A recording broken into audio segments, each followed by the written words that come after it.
कलयुग केवल नाम आधारा, सुमर सुमर नर उतरेंगे। कलयुग में केवल नाम का आधार है, जिसको मृत्यु लोग कहते हैं। जिसमें लोग मरते हैं उसी को ही मृत्यु लोग कहते हैं। जन्मते हैं और मरते हैं उसको ही मृत्यु लोग कहते हैं। यही मृत्यु लोक है और ये सभी दुखों की खान है, सभी दुखों की खान है। कोई कहे कि वो सुखी है, वो सुखी है, वो सुखी है, ये ना सोचें, सभी दुखी हैं। और सुख केवल उसके लिए है जिसने सोच लिया मुझे तो परमात्मा ने सब कुछ दे दिया है। हाथ है, पैर है, मुंह है, नाक है, सब कुछ स्वतंत्र है। पहला सुख होता है निर्मल काया, पहला सुख होता है निर्मल काया। दूसरा सुख होता है घर में माया कलयुग में। तीसरा सुख होता है पुत्र आज्ञाकारी। चौथा सुख होता है घर में नारी है। तो आप सब कुछ हो ना, सब कुछ हो, फिर क्या है? पैसा पैसा पैसा पैसा। चिंता ना करें। कुछ लोग पैसे के पीछे दौड़ते हैं, कुछ लोगों के पीछे पैसा दौड़ता है, क्योंकि उस परमात्मा की यदि दो नारियां हैं, एक का नाम है लक्ष्मी जिसे वो बिल्कुल ही प्यार नहीं करता है, एक का नाम है भक्ति।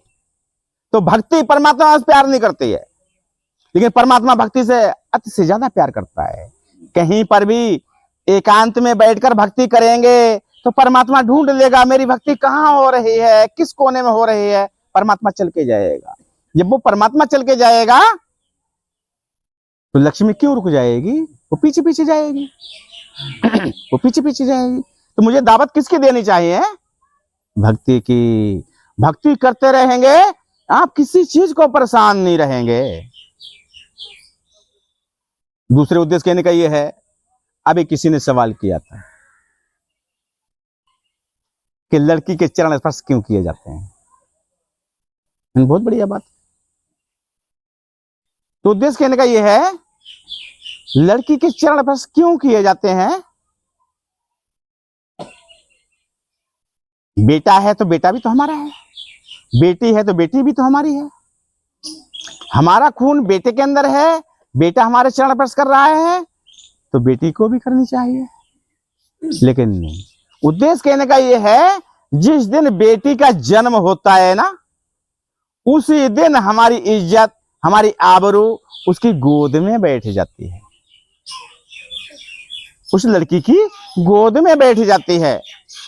और हमारा इज्जत को ऊंचा करते हुए, हमारे सम्मान को बढ़ाते हुए, सम्मान संबंधित अपने घर को चली जाती है, तो हम उसके ऋणी होते हैं, उसके हम ऋणी होते हैं। इसलिए चरण स्पर्श किए जाते हैं। दूसरे उद्देश्य कहने का यह है, ठीक से सोच लें और समझ लें। नियम नियम नियम क्या है? आप तो मानव हो ना। हम संसार में दो ही जातियों को मानते हैं, बाकी जात पात नहीं मानते। जात न पूछे संत की, यार पूछ लीजिए ज्ञान। मोल करो तलवार का, पड़ी रहने दो म्यान। सभी लोग मानव है ना, लेकिन इसके बीच में दानव भी होते हैं, मानव और दानव। तो हम दो ही चीजें मानते हैं। अगर आपके पास दानवता है, दानवता का मतलब जिसके पैर ना गई बिबाई, वो का जाने पीर पर आई। क्योंकि जिसके अंदर में अगर वो दर्द ही नहीं है, उसके सामने अपने आंसुओं को बहाओ, वो क्या समझेगा? नहीं समझ पाएगा ना, है? इसलिए उद्देश्य कहने का यह है, अगर आपके लिए परमात्मा ने यदि सभी के लिए अकेले में बैठकर किस प्रकार से आपके लिए चुना होगा, हाथ बनाए होंगे, पैर बनाए होंगे, नाक आंख सब कुछ बनाया होगा, अंदर में क्या सोचता होगा, इनका चेहरा मैं कैसा बनाऊंगा, कैसा अच्छा लगेगा, केस कैसे बनाऊंगा, आंखें कैसी बनाऊंगा। एक ही प्रकार की तो सभी की नहीं है, अलग अलग है ना। लेकिन उसने कितने प्यार से कितना समय निकाल कर आपके लिए इतना सुंदर चेहरा बनाया और आपके अंदर में निःशुल्क फ्री बल, यदि ताकत, बल और बुद्धि और विद्या निःशुल्क दे दिया है, फिर भी आप उसके लिए भूल गए। भूलो मत, सुबह को शाम को उस परमात्मा का रटन करते रहेंगे तो उम्मीद है आपके पास में कोई भी पीड़ा नहीं आएगी। दूसरे उद्देश्य कहने का ये है, समय भी कम है, आत्माएं भी दूर दूर जाएंगी, क्योंकि आप लोग ही थोड़े लेट आते हैं, थोड़े पहले आ जाओ तो ज़्यादा बढ़िया है, क्योंकि यदि इधर से फिर लेट नहीं होंगे, समय मिलेगा बताएंगे, समझाएंगे, समझाते रहेंगे। तो आगे आ रहा है गुरु पूर्णिमा। गुरु पूर्णिमा, गुरु पूर्णिमा भक्तों के लिए, मैं संसार की तो नहीं कह रहा हूं ना, भक्तों के लिए पूरी साल में सबसे बड़ा त्योहार गुरु पूर्णिमा कहलाता है। गुरु पूर्णिमा कहलाता है क्योंकि उद्देश्य कहने का यह है, सभी जितने भी त्योहार आते हैं वो किसी न किसी माध्यम से, जैसे होली आई तो उसमें हमारे भक्त प्रहलाद आए थे, जिनकी परीक्षाएं ली गई और होलिका का नाम रखा गया। दीपावली आई, श्री रामचंद्र जी 14 वर्ष का वनवास पार करने के बाद में अपने अयोध्या लौट रहे थे, उस खुशी में दीपावली मनाई गई। गोधन आते हैं तो उद्देश्य कहने का यह है, अब आएगा ना, आगे आ रहा है गधा लपसी, जानते हैं ना, अब औरतें गधा लपसी खाने जाएंगी ना, तो गधा लपसी क्यों मनाई जाती है, क्या कारण है? उद्देश्य कहने का यह है, गधा लपसी, इससे पहले राजा इंद्र आपसे कर लिया करता था रोट, 1.25 किलो का, 1.25 मन का, 1.25 कुंतल का रोट लिया करता था, लेकिन हमारी जनता अकुला गई थी, क्योंकि हमारे खाने के लिए नहीं है और हम तुम्हारे लिए कर दे रहे हैं। इसके बीच में कृष्ण भगवान ने जब अवतार लिया था तो कृष्ण भगवान ने कहा था कि देखिए नारायण, अब आप किसी को भी कर नहीं देंगे और आराम से रहेंगे। तो उनके लिए कर देना छोड़ दिया। राजा इंद्र बहुत बड़ा झुंझल में भर गए, उन्होंने वर्षा शुरू कर दिया, जनता बहुत परेशान हो गई। कृष्ण भगवान ने, जो उनके पास गाय रहती थी, गाय का जो गोबर पड़ा हुआ था उस पर जल छिड़कने के बाद में पर्वत बना दिया था, उस पर्वत के लिए उंगली पर खड़ा कर लिया था, अपनी प्रजा के लिए उसके नीचे छुपा लिया था। फिर भी उसमें कम हिम्मत वाले भी थे, मन में कह रहे थे कि ठीक है नारायण, हम आपकी पूजा चुपके से कर देंगे और बरसात रोक दो। लेकिन समय के बाद उनके पास पानी भी नहीं रहा था, बरसात रुक गई। तो उद्देश्य कहने का यह है, जिसको गधा लपसी कहते हैं, तो क्योंकि गांव में अगर हम उसके लिए रोट देंगे, कृष्ण भगवान को पता लगेगा तो हमारे लिए डांट सुनाएंगे, तो ठीक से कह देते थे कि आप ऐसा करना कि हम यदि गांव से आगे आ रहे हैं, एक झूड़े में बैठ जाना और हम रोट बना के ला रहे हैं, तो गांव के आगे जाते हैं और पूड़ी जो भी होती है वहां पर छोड़ देते हैं, वहां पर बैठकर खा लेते हैं। वो क्या, इंद्र पूजा होती है, इंद्र पूजा होती है। ऐसे ही अब आ रहा है गुरु पूर्णिमा। तो गुरु पूर्णिमा के लिए, यदि गुरु कहते हैं परमात्मा के लिए, व्यक्तिगत नाम नहीं होता है किसी का ना, किसी संस्थाएं में जाएंगे, किसी संप्रदाय में जाएंगे, ठीक से बोलेंगे गुरुजी गुरुजी गुरुजी, है, तो गुरुजी व्यक्तिगत नाम नहीं होता है। यदि गुरुजी नाम होता है परमात्मा का।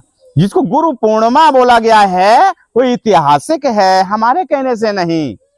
तो उस दिन गुरु की पूजा हुआ करती है। गुरु मीन्स यदि परमात्मा की पूजा हुआ करती है, और सभी त्योहारों में महापुरुषों की पूजा हुआ करती है। दूसरे उद्देश्य कहने का यह है, जिनके गुरु हैं, यदि जिनके गुरु हैं, आज तो आरती तो गाते हैं, तेरा तुझको अर्पण क्या लागे मेरा ओम जय जगदीश हरे। यदि सब कुछ तेरा है, तेरा तुझको अर्पण है, हम भी तेरे हैं, और तेरा तुझको अर्पण क्या लागे मेरा, ओम जय जगदीश हरे। क्या सच्ची पूजा है?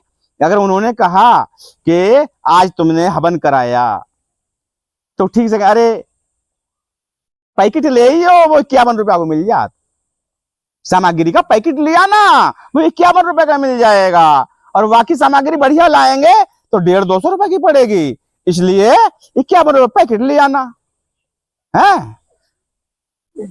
और नाई ने दक्षिणा मांगी तो कह रहे भैया ये तो बहुत मांग रहे हैं। ब्राह्मण ने दक्षिणा मांगी तो कह रहे ये तो बहुत मांग रहे हैं। है तेरा तुझको अर्पण क्या लगा है मेरा, ओम जय जगदीश हरे। है तो है सब तेरा, लेकिन देने के लिए नहीं है सब मेरा। है तो झूठा ना करें। उस दिन उद्देश्य कहने का ये है, गुरु पूर्णिमा होती है, अपने अपने गुरु जी के लिए वैसे कायदे के अनुसार 10वां हिस्सा हुआ करता है, लेकिन बाबा कुंडलदास के लिए तो मात्र 1 ही रुपया चाहिए। 10वां हिस्सा देना है, भंडारे हो रहे हैं उसमें अर्पण करो, जो लोग खाएं। हैं दुआ करेंगे ना, मेरे लिए दे दोगे तो मेरा ही तो भला होगा, संसार का तो भला नहीं होगा। है इसलिए भंडारे में खर्च करो। दूसरा उद्देश्य कहने का यह है, गुरु पूर्णिमा के लिए सभी लोग ज्यादा से ज्यादा पधारेंगे। उस दिन खीर का भोजन बना करता है। क्यों खीर का भोजन क्यों बनता है, आपके लिए याद क्यों दिलाई जाती है? जिसमें 14वां रतन हुआ करता है। दूध के लिए 14वां रतन कहते हैं, क्योंकि जब जन्म होगा तो आपको दूध की ही आवश्यकता पड़ेगी, क्योंकि माँ का पिएंगे, माँ के पास नहीं होगा तो गाय का पिएंगे, गाय का नहीं पिएंगे तो बकरी का पिएंगे, डिब्बा का पिएंगे दूध ही है। तो दूध 14वां रतन बोला करते हैं। जिसके अंदर में चावल पड़ता है वो मोक्ष का प्रतीक कहलाता है, क्योंकि चावल के ऊपर से भूसी चढ़ी होती है, वो कहीं गिर जाएगा उग जाता है ना। क्योंकि जैसे आप 184 खत्म हुई ना, बीत कोट कल्प योग 4 गए, और नाक में दम आ गया, करे क्या मरते मरते हार गए। क्योंकि जैसे आप सभी लोग जन्म रहे हैं मर रहे हैं, जन्म रहे हैं मर रहे हैं, जन्म रहे हैं मर रहे हैं, उनके लिए कौन जानते हैं?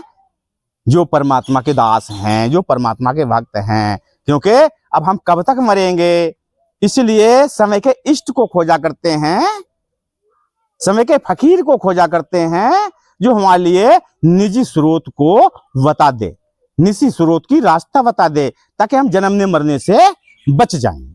तो चावल के ऊपर से जब भूसी छूट जाती है, उसके लिए चावल ये चाहे जहां गाड़ देंगे, बो देंगे, लेकिन उगेगा नहीं, सड़ जाएगा, गल जाएगा, उगेगा नहीं। क्यों? कि वो मोक्ष का प्रतीक है। इसलिए चावल उस दूध में डालते हैं, जिसके ऊपर से चीनी भी डालते हैं। यदि अब तो चीनी है, इससे पहले गुड़ चलता था, यदि मीठा डालते हैं। क्यों? वो सरस्वती आपकी जिह्वा पर हमेशा पधारती रहे, आपके मुखार में से जो भी वाणी निकले वो मीठी निकले, इसलिए खीर का भोजन बना करता है।